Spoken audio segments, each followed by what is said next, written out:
कधी त्या पदरावरती मोर असतो तर कधी कोयरी, कधी असते फुलांची वेल तर कधी असतो तो पदर जरतारी। नमस्कार मंडळी, मी रश्मी आणि वेलकम बॅक।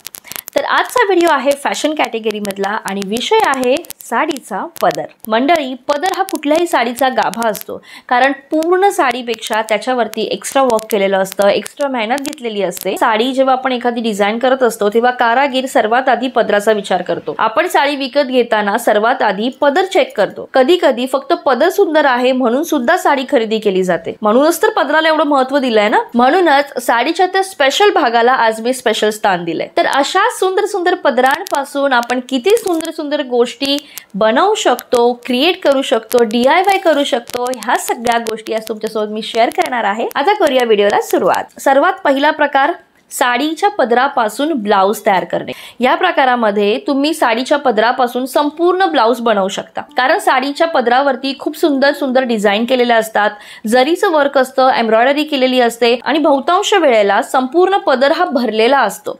मग जर तुम्हाला अशा प्रकारचा एखादा डिझायनर कपडा आणायचा असेल किंवा अशा प्रकारचं वर्क करून घ्यायचं असेल संपूर्ण ब्लाउज वरती, तर तुम्हाला एक्स्ट्रा पैसे मोजावे लागतात। कधी कधी पदरावरती खूप वेगवेगळ्या प्रकारचे पॅटर्न्स बनवलेले असतात। मग अशा प्रकारचे पॅटर्न्स जर तुम्हाला एकाच कपड्यावरती हवे असतील तर तुम्हाला ते बनवून घ्यावे लागतात, किंवा खूपच क्वचित अशा जागा असतील जिथे तुम्हाला अशा प्रकारचे कापड मिळतील। मग अशा जागा सुद्धा कमी असतील आणि तुलनेने ते कापड महाग सुद्धा असेल। मग जर तुमच्याकडे एखादी जुनी साडी असेल तर तुम्ही त्या साडीच्या पदरापासून संपूर्ण ब्लाउज डिझाइन करू शकता आणि ट्रस्ट मी, ते ब्लाउज खूप सुंदर दिसतं। आता ह्याच्यामध्ये सुद्धा वेगवेगळ्या प्रकारे तुम्ही हा पदराचा वापर करू शकता। जर तुम्हाला संपूर्ण ब्लाउज हे पदरापासून नसेल बनवायचं, तुमच्याकडे जरीचा पदर असेल तर छानपैकी तुम्ही अशा प्रकारे कॉलर वरती जरीचा कापड लावू शकता, किंवा मधला भाग प्लेन आणि फक्त स्लीव्स वरती तुम्ही पदराचा कापड वापरू शकता। त्याच प्रकारे जर तुम्हाला तुमच्या पदरामधला एखादा पर्टिक्युलर पार्ट खूप आवडला असेल, फॉर एक्झाम्पल कमळाची नक्षी असेल किंवा कोयरी असेल, अशा प्रकारचं एखादं काम केलेलं असेल पदरावरती, तर तुम्ही तेवढाच भाग कापून तुमच्या ब्लाउज वरती त्याचं पॅचवर्क करू शकता। नेक्स्ट पॅटर्न आहे जॅकेट। हे जे जॅकेट्स असतात ना, ते तुम्ही ट्रेडिशनल प्लस इंडो वेस्टर्न किंवा वेस्टर्न अशा तिन्ही प्रकारामध्ये हे जॅकेटचा वापर तुम्ही करू शकता। आता जॅकेट्स मध्ये सुद्धा वेगवेगळे प्रकार तुम्ही क्रिएट करू शकता। फॉर एक्झाम्पल, बोहेमियन जॅकेट्सचा खूप क्रेज आलेला आहे।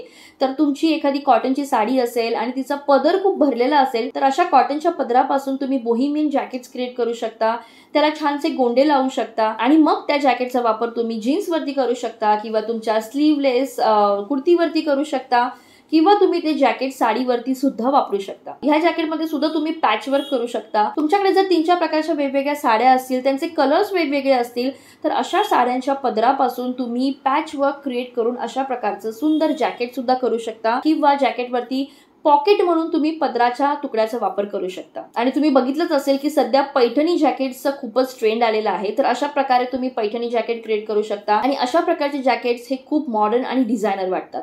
तिसरं पॅटर्न आहे पदरापासून कुर्तीज शिवणं। आता ऑफकोर्स पदराचा कापड एवढा जास्त नसतो की आपण संपूर्ण पदरापासून एक पर्टिक्युलर कुर्ती शिवू शकतो, पण पदराचा वापर करून आपण कुर्तीमध्ये काहीतरी इनोव्हेशन्स नक्कीच आणू शकतो। ह्याच्यामध्ये तुम्ही पदरापासून शॉर्ट कुर्ती शिवू शकता, म्हणजे पदराचा जो भाग आहे त्याचा वापर कुर्तीच्या फ्रंट पोर्शन साठी करायचा आहे आणि मागचा जो भाग आहे त्याच्यामध्ये तुम्ही साडीच्या कपड्याचा वापर करू शकता। अदरवाईज तुम्ही कुठला दुसरा कापड वापरला तरी सुद्धा छान कुर्तीज क्रिएट करू शकता। जर तुम्ही शर्ट पॅटर्न मध्ये कुर्ती शिवत असाल तर मधोमध बटन्स येतील, तर कुर्तीचा एका भागामध्ये तुम्ही पदराचं कापड लावू शकता। पैठणीचा पदर असेल तर तुम्ही छान त्याच्यामध्ये कोयरीचा एखादा भाग घेऊन फ्रंट पोर्शनला म्हणजे हाफ पोर्शन मध्ये तुम्ही ते पदराचा भाग लावू शकता, किंवा जर तुम्हाला कुर्तीमध्ये पॉकेट शिवायचे असतील तर तुम्ही त्याच्यामध्ये साडीच्या पदरापासून पॉकेट शिवून त्याच्यावरती लावू शकता। नेक्स्ट पॅटर्न आहे ऍक्सेसरीज। तुम्ही सध्या ट्रेंड मध्ये पाहिलं असेल की सिल्कच्या कपड्यापासून काही टोट बॅग बनवल्या गेल्या आहेत, ज्या ट्रेंड मध्ये आहेत। जर तुमच्या ओळखीमध्ये किंवा तुमच्या आसपास एखादा बॅग शिवणारा टेलर असेल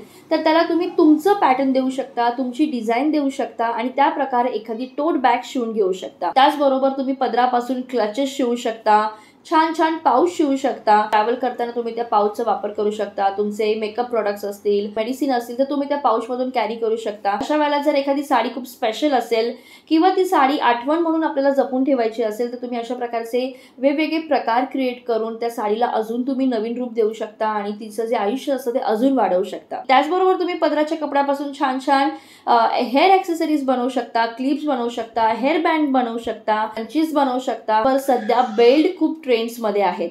जर तुमच्या पदरावरती छानशी एम्ब्रॉयडरी असेल किंवा जरदोशी वर्क केलेलं असेल तर तुम्ही त्या पदरामधला एखादा छानसा भाग घेऊन त्याच्यापासून एक बेल्ट तयार करू शकता. पाचवा प्रकार आहे साडीचे कव्हर. आता सध्या मार्केटमध्ये साड्यांसाठी साड्यांपासून बनवले गेलेले कव्हर सुद्धा बाजारात अवेलेबल आहेत आणि जर एखादी स्वतःची साडी असेल तर त्याच्यापासून आपण वेगवेगळे आणि सिंपल साडीचे कव्हर शिवू शकतो, जेणेकरून आपल्या जुन्या साडीमुळे आपली नवीन साडी व्यवस्थित आणि सुरक्षित राहील.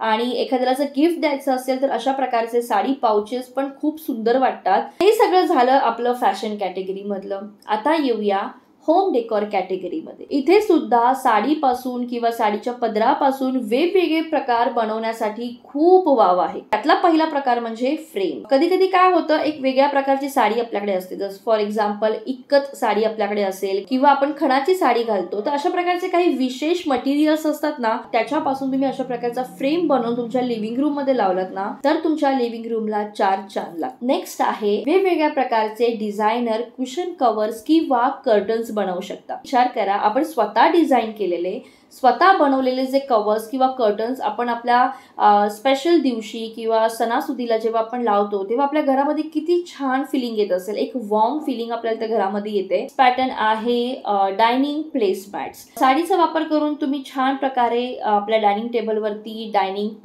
प्लेस मॅट्स बनवू शकता. याच्यामध्ये तुम्ही साडीपासून बनवू शकता, पदराचं पॅचवर्क वापरू शकता किंवा संपूर्ण पदराचा वापर करून अशा प्रकारचे डेकॉर बनवू शकता. हे डायनिंग टेबल नंतर तुम्ही टेबल रनर सुद्धा बनवू शकता. जर तुमचं डायनिंग टेबल खूपच मोठं आहे आणि तुम्हाला डायनिंग टेबलवरती रनर वापरायला आवडत असेल आणि त्या रनरवरती छानशा काही गोष्टी डेकोर करायला आवडत असतील तर सणासुदीच्या दिवशी स्पेशली तुम्ही अशा प्रकारचे रनर्स ठेवू शकता. आणि त्यानंतर जर आता सणासुदीचा विषय निघालाच आहे तर तुम्ही पदरापासून अजून दोन गोष्टी बनवू शकता. त्या म्हणजे तोरण आणि दुसरं म्हणजे देवाचं ताट. जर तुम्हाला देवाचं ताट असं सजवून ठेवायला आवडत असेल तर तुम्ही छान मधल्या भागामध्ये गम लावून ताटाच्या आकाराचा पदर कापून मधोमध चिटकवून मग त्याला बाजूने लेसेस लावून, गोंडे लावून, टिकल्या, काचांचे तुकडे असं काही वेगवेगळ्या प्रकारचं गोष्टी लावून तुमच्या देवाचं जे ताट आहे ते तुम्ही तयार करू शकता. आणि त्याचबरोबर वेगवेगळ्या आकाराचे कट पीसेस कापून तुम्ही तोरण सुद्धा बनवू शकता. तर मंडळी, ह्या होत्या माझ्या पदरापासून सुंदर सुंदर वस्तू बनवण्याच्या आयडियाज. आय होप तुम्हाला आवडल्या असतील आणि तुम्हाला सुद्धा याच्यातून काही बऱ्याच आयडिया सुचल्या असतील. आणि जर सुचल्या असतील तर मला कमेंट सेक्शन मध्ये नक्की सांगा. मला आणि इतरांना सुद्धा वाचायला खूप आवडतील. जर तुमच्या आजीची किंवा आईची साडी असेल आणि तुम्हा भावंडांमध्ये सगळ्यांकडे ती साडी असावी असं वाटत असेल तर तुम्ही एक साडी कोणाकोणाला वाटणार. पण जर तुम्ही त्या साडीपासून असा काही छान गोष्टी इनोव्हेट केल्यात आणि एकमेकांना भेट म्हणून दिल्या तर त्या गोष्टीमध्ये किती आनंद असू शकतो हे मी तुम्हाला काही वेगळं सांगायला नको. तर असाच प्रत्येक साडीमध्ये एक इमोशनल टच असतो, काही आठवणी असतात, काही साड्या स्पेशल असतात आणि त्या साड्या पुन्हा पुन्हा जपल्या जाव्यात यासाठीच माझा प्रयत्न आहे. व्हिडिओ आवडला असेल तर व्हिडिओला लाईक करा, शेअर करा, चॅनलला सबस्क्राईब करा. भेटूया पुढच्या व्हिडिओमध्ये. तोपर्यंत बाय.